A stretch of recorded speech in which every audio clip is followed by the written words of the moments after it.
Assalamualaikum warahmatullahi wabarakatuh. Semerbak bunga melati dipatuk burung pipit. Jumpa lagi kita di prokes ini di channel @nizarmepit. Salam cerdaslah, cermat, efektif, runut, dahsyat, lengkap dan akurat. Sahabatku @nizarmepit yang berbahagia, kali ini kita akan membahas tentang pelaksanaan mini lokakarya Santing. Pantau hasil pendampingan keluarga. Pelaksanaan mini lokakarya Santing ini dilakukan setiap bulan di kecamatan-kecamatan yang dipimpin langsung oleh Pak Camat sebagai ketua tim TPPS di kecamatan, yang dihadiri anggota-anggota TPPS kecamatan, Pak Kua, Tripika, PD, KPH, Bidan. Ada sebagian ketua-ketua dari desa kelurahan, tergantung dari kecamatannya masing-masing.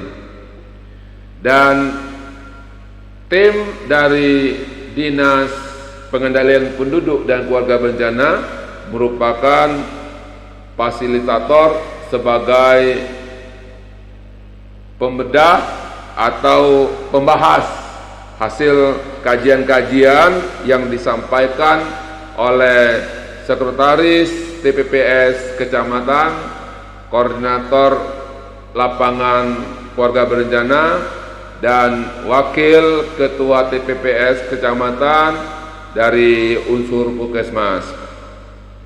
Jadi sahabatku @nizarmepit yang berbahagia, mini lokakarya Santing di kecamatan ini tahun ini bertujuan adalah untuk memantau pelaksanaan pendampingan keluarga oleh TPK dengan mencoba mengidentifikasi permasalahan-permasalahan dari hasil pendampingan, sehingga dalam lokakarya mini ini ditemukanlah, direkomendasikanlah alternatif pemecahannya yang menjadi bahan untuk ditindaklanjut pada bulan ke depan.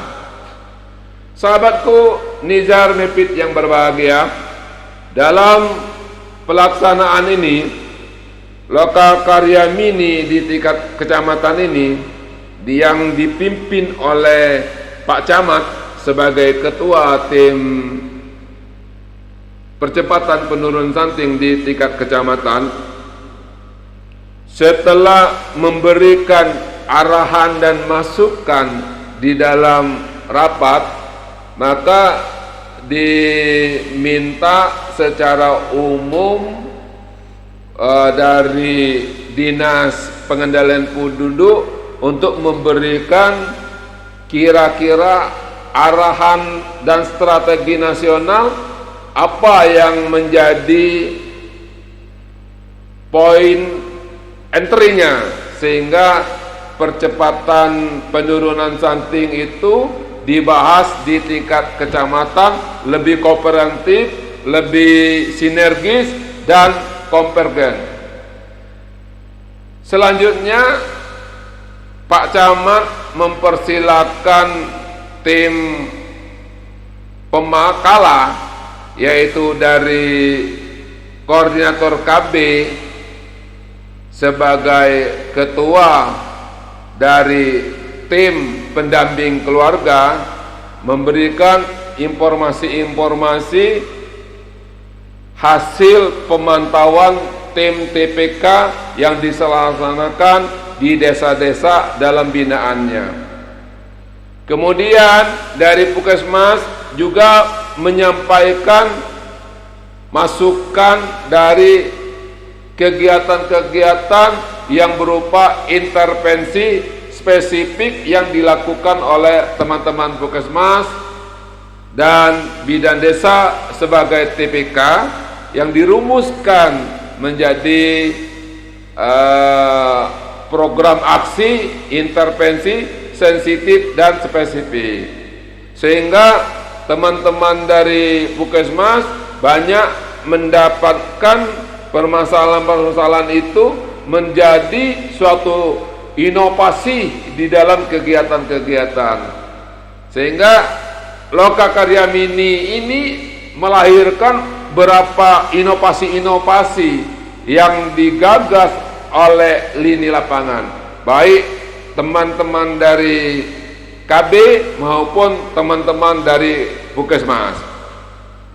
Nah, setelah mendapat informasi gambaran dari pemakalah yang disampaikan oleh KB dan Puskesmas tadi, maka audien dalam hal ini Pak Kua, Pak Kapolsek, Pak Danramil, dan seluruh stakeholder menyampaikan tanggapan-tanggapan dan pemikiran-pemikirannya, sehingga pada akhirnya nanti Pak Camat akan mengambilkan suatu kesimpulan sehingga menjadi pedoman dalam melaksanakan aksi tindak lanjut pada bulan depan yang dipantau melalui Lokakarya Mini bulan depan.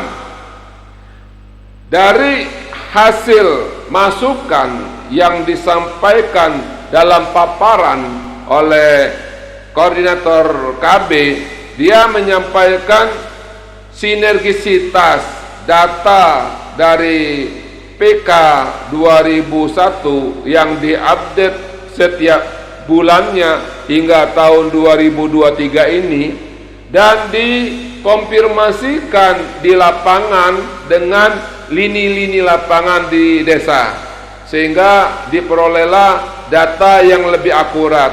Keluarga yang berisiko, keluarga yang menjadi sasaran dalam ran pasti menjadi hal yang fundamen yang disampaikan oleh teman-teman dari koordinator lapangan. Di antaranya masih ada ditemukan beberapa keluarga risiko yang menikah di bawah usia 20 tahun. Bahkan status gizi ada yang teridentifikasi dalam kondisi kekurangan energi kronis atau KEK. Baik calon pengantin maupun ibu hamil ini pun masih dilaporkan kondisi kekurangan darah atau anemia, sehingga masalah-masalah ini menjadi risiko tinggi untuk kelangsungan kehamilannya, sehingga akan melahirkan kondisi yang tidak sehat. Bahkan lebih nyata lagi dan sesuai dengan hasil SSGI tahun 2022 bahwa di dalam janin, di dalam kandungan ibu hamil masih terdapat tinggi badan janin yang tidak sesuai dengan umur, dan hal ini sinkron apa yang ditemukan di dalam SSGI sekitar 18,5% bahwa stunting itu telah terjadi di dalam kandungan ibu. Artinya apa di sini? Dari calon pengantin sampai ke ibu hamil yang kondisinya belum diintervensi lebih mendetail, ini akan melahirkan calon-calon mahasiswa baru produk stunting yang akan dikukuhkan ketika melahir nanti sebagai stunting atau tidak. Apabila panjang badannya kurang dari 46 cm, maka dia dinamakan stunting.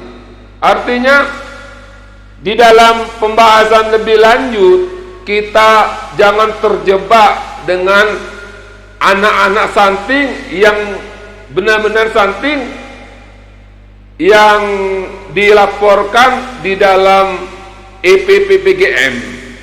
Kalau kita terjebak menangani kasus stunting sementara upaya pencegahan dari calon pengantin, ibu hamil yang teridentifikasi sebagai calon mahasiswa baru diabaikan, kita kewalahan.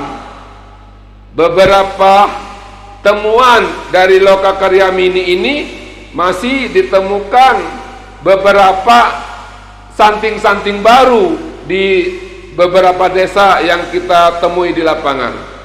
Itu dari aspek LC Mil yang dilaporkan oleh koordinator lapangan KB. Kalau dari sisi Puskesmas, mereka menyampaikan laporan bahwa pelaksanaan dari rematri, catin, dan ibu hamil sampai ke balita sudah melakukan sesuai dengan tataran Kementerian Kesehatan. Namun permasalahan dan kendala masih banyak ditemukan, sehingga dalam pelaksanaan itu kadang-kadang belum maksimal. Misalnya rematri, pemberian tablet tambah darah pada rematri itu belum optimal karena tim-tim Puskesmas dalam langkah menjaring para remaja di setiap desa itu mempunyai hambatan yang sangat tinggi, karena remaja kecenderungannya nggak mau dia mengikuti kegiatan-kegiatan yang serba monoton, sehingga beberapa desa dalam pelaksanaan posyandu remaja yang hadir itu juga 4L, lu lagi. Nah, ini jadi kendala. Artinya di dalam Lokakarya Mini ini akan mencari suatu permasalahan sehingga direkomendasikan yang lebih efektif, sehingga cakupan remaja putri dalam rangka mengunjungi posyandu remaja itu lebih meningkat. Dari sisi calon pengantin demikian juga, banyak kendala calon pengantin tidak mengikuti pelayanan kesehatan sebagaimana yang telah dibuat PKS, perjanjian kerjasama antara Puskesmas dengan KUA. Di situ masih terjadi miskomunikasi, masih banyak kejadian yang tidak diinginkan, MBA, married by accident, sehingga calon-calon pengantin yang bermasalah tadi tidak mendapat pelayanan. Hal ini yang menjadi problem dalam kegiatan-kegiatan ini. Oleh karena itu, Lokakarya Mini ini akan membahas secara detail apa sih akar permasalahannya, sehingga percepatan penurunan stunting itu benar-benar lebih efektif. Nah, kita mendengar masukan dari teman-teman yang mewakili pendamping desa. Secara gamblang mereka menjelaskan sebenarnya permasalahan-masalahan yang disampaikan di dalam paparan baik Puskesmas maupun koordinator KB tadi semuanya sudah dapat diatasi melalui program-program desa.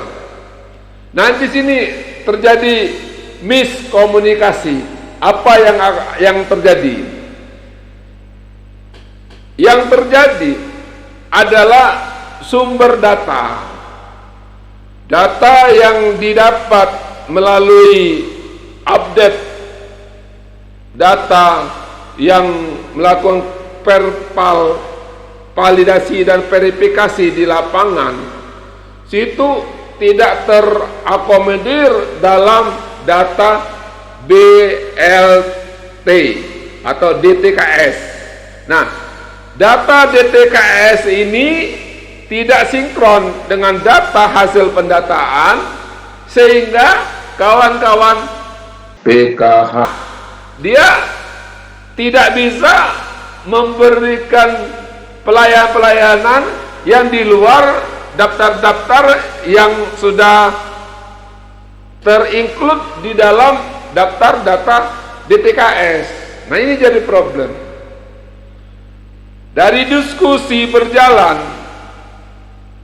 masukan-masukan berjalan, sehingga permasalahan itu terdaftar pada pertama, operator CNG. Nah, ini faktanya di sini, yang berhak mengupdate, memperbarui data hasil temuan PK maupun data yang dikunjungi, perbaikan-perbaikan itu harus diinput oleh operator CNG di dalam DTKS. Kalau data sudah diinput, maka keluaran data itu bisa menjadi konsumsinya PKH dan kegiatan-kegiatan lain. Itu jadi sumbernya masalah.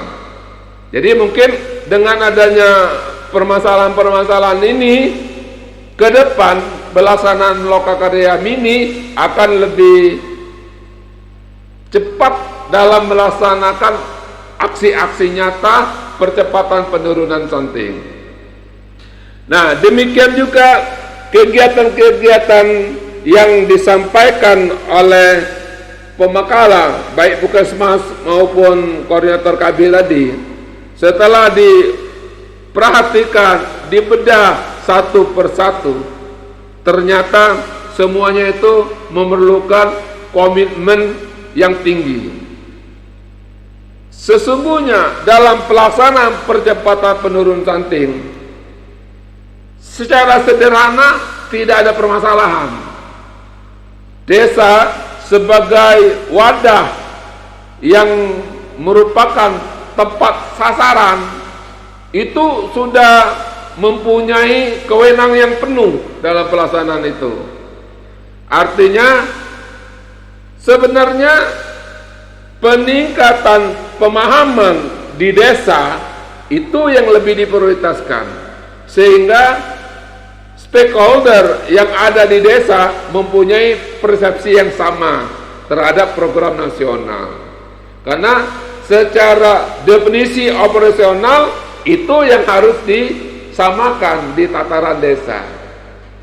Yang kedua, komitmen di desa harus diikuti sampai ke operator-operator desa.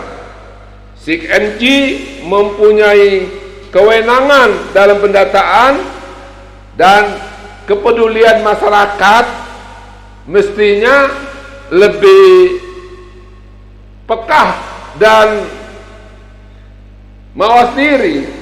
Kalau tadinya masyarakat dalam kondisi yang tidak beruntung teridentifikasi sebagai peserta DTKS, seiring dengan perkembangan waktu, keluarga ini sudah dinyatakan lebih mampu dan lebih berhasil, maka seyogyanya keluarga ini harus diwisuda.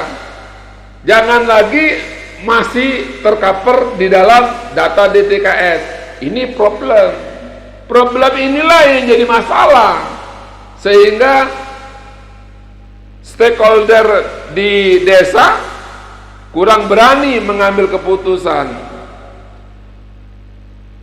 Daftar antri, keluarga risiko, dan keluarga yang layak ini sudah mengantri, ingin masuk di dalam daftar DTKS.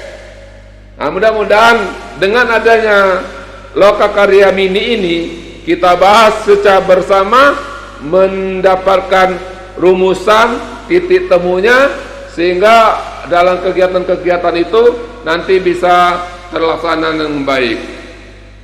Itu yang pertama. Yang kedua, di dalam pelaksanaan mini lokakarya ini, dia menyelesaikan permasalahan.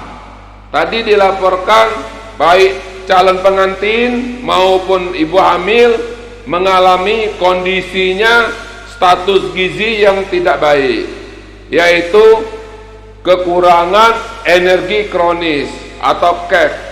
KEK ini diindikatorkan dengan lingkaran lengan kurang dari 23 cm, 23,5 cm. Dan yang kedua, rasio antara berat badan dengan tinggi badan itu mempunyai nilai kurang dari 18,5. Artinya kalau kondisi ini, maka sasaran tadi baik calon pengantin maupun ibu hamil dinyatakan KEK. Nah, KEK ini di Indonesia dilaporkan masih tinggi, sekitar 17%. Ini perlu dilakukan intervensi. Nah, di dalam lokakarya mini ini disampaikan hal-hal yang perlu dilakukan, dan tim dari DPPKB Kabupaten menyarankan agar dibuat matrik untuk memantau kegiatan. Misalnya di suatu desa terdapat 8 calon pengantin yang kondisi KEK dan 29 ibu hamil yang posisinya KEK, maka harus dilakukan intervensi. Kalau KEK itu ada 5 kegiatan yang harus diberikan kepada keluarga yang mempunyai KEK tadi, baik calon pengantin maupun ibu hamil.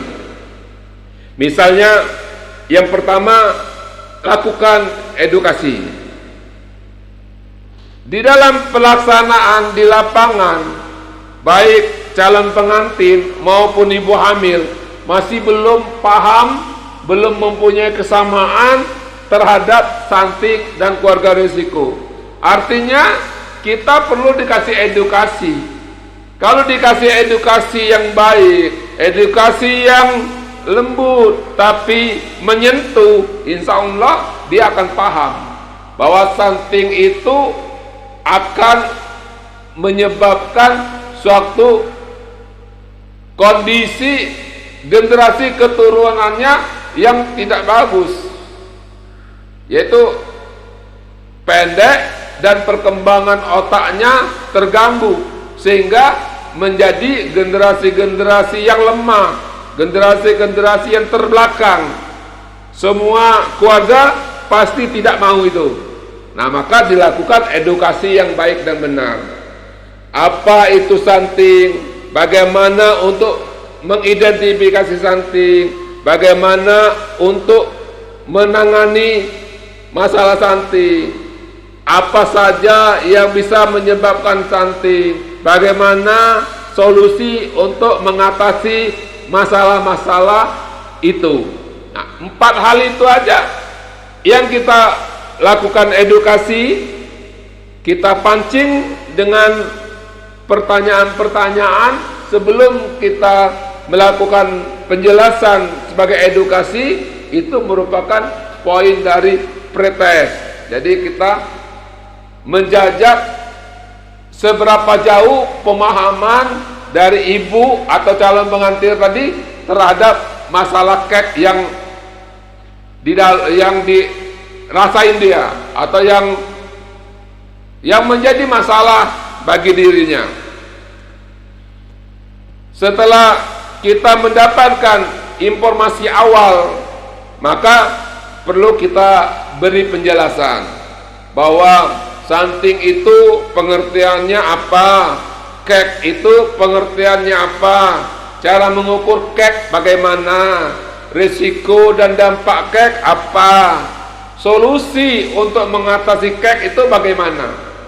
Nah, kita jelaskan satu persatu sehingga jelas dan paham. Jangan dipaksakan semua kegiatan itu pada hari yang sama. Kalau sekiranya hari itu kita bisa menyelesaikan tahapan edukasi, ya kita lakukan edukasi saja. Sudah lakukan edukasi, sudah itu kita minta ditimbang berat badan untuk memantau berat badan ibu atau calon pengantin tadi. Yang ukuran pertama menjadi titik 0 untuk memantau bulan ke bulan ke depan. Jadi tren berat badannya itu apakah terjadi peningkatan atau bagaimana? Tinggi badan juga kita ukur, kita memantau. Lanjut, kita juga kalau bagi ibu hamil ini dipantau tinggi janin di dalam janinnya. Jadi kita ukur dengan tinggi putus uteri. Ini yang meriksanya bidan. Maka dipantau oleh bidan bagaimana perkembangan janin. Kalau calon pengantin belum dilakukan karena dia belum hamil. Jadi ini khusus yang pantau janin adalah bagi ibu hamil. Nah, yang menjadi saklek dan menjadi penting dalam mengatasi kek ini adalah pemberian TNT selama 1 bulan. Baik ibu hamil maupun calon pengantin harus diintervensi, diberi menu stunting TNT-nya 1 bulan. Nah, ini jadi problem masalahnya. PMT 1 bulan ini murni kita harus menggunakan sumber dana dari desa. Oleh karena itu kita harus mempunyai keseragaman, kesamaan persepsi dari PD dan KPH untuk sama-sama, sehingga makanan untuk PMT itu bisa kita buat dalam kearifan lokal, jadi menu-menu lokal. Teman-teman dari Puskesmas, petugas gizi dan dari KB memberikan demonstrasi atau pendampingan bagaimana cara mengolah atau memasak, membuat PMT itu. Ini paket pertama bagi ibu atau calon pengantin yang kek. Nah, ini dipantau selama 3 bulan, dipantau. Mudah-mudahan baru 2 bulan atau 1 bulan ini sudah dinyatakan sembuh dan maintenance untuk pelayanan-pelayanan selanjutnya. Artinya kita melakukan edukasi atau konseling untuk mempertahankan ini dengan cara PHBS, perilaku hidup bersih dan sehat. Ini pada aspek paket pertama masalah kek. Artinya kita memerlukan keseragaman, kekompakan bersama-sama, karena di desa dan di kementerian dinas itu sudah mempunyai kewenangannya masing-masing dalam rangka percepatan penurunan stunting. Selanjutnya paket kedua yaitu daftar inventaris aksi untuk ibu yang mengalami anemia, baik calon pengantin maupun ibu hamil. Pada prinsipnya sama, cuman kalau di dalam paket anemia ini ibu diberi tablet tambah darah 2 tablet per hari. Jadi selama 90 berarti 40 hari. Jadi 45 hari, 45 hari itu dia diberi tablet 2 tablet sehari dimakan untuk mengatasi masalah anemia tadi. Nah, ini kegiatan ini dipantau setiap bulan berapa nilai HB-nya, dari bulan ke bulan, dari bulan, sehingga dapat terpantau dengan baik. Nah, inilah kondisi-kondisi yang harus mempunyai komitmen kita bersama-sama untuk mengatasinya. Kalau matrik ini dibuat berdasarkan by name, by address, dan dibuat 5 kegiatan tadi, edukasinya, konselingnya apa, pantau berat badan, pantau janin, dan pemberian tablet darah kepada ibu hamil. Kalau bukan ibu hamil, calon pengantin tidak perlu pantau janin. Cukup dari edukasi, konseling, pantau berat badan, dan pemberian tablet tambah darah.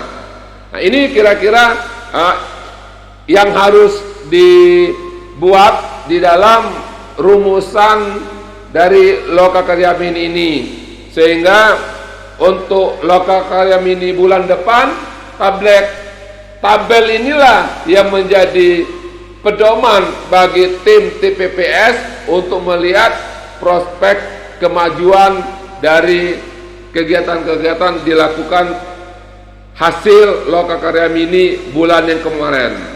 Namun sebelum pelaksanakan itu, dalam waktu tidak lebih dari 1 minggu setelah Loka Karya Mini, maka tim kecamatan yang terdiri dari Puskesmas, bidan desa, bidan koordinator, dan PLKB, dan stakeholder KB, PK, dan PKH, PD itu melakukan rapat teknis untuk menyusun bagaimana secara detailnya untuk melaksanakan kegiatan ini. Setelah dirumuskan, maka Pak Camat untuk mengesahkan rapat teknis itu sebagai pedoman untuk pelaksanaan tindak lanjut dalam Loka Karya Mini. Inilah rumusan yang harus menjadi bahan dalam pelaksanaan Loka Karya Mini. Mudah-mudahan prokes hari ini menjadikan pertimbangan dan pencerahan sahabat Nizar Mepit dalam melaksanakan mini Loka Karya Santing. Kepada Allah saya minta ampun, sahabat semua saya mohon maaf. Ketupat dibelah 4, semoga bermanfaat. Kullu am wa antum bi khairin. Wabillahi taufiq hidayah. Wassalamualaikum warahmatullahi wabarakatuh.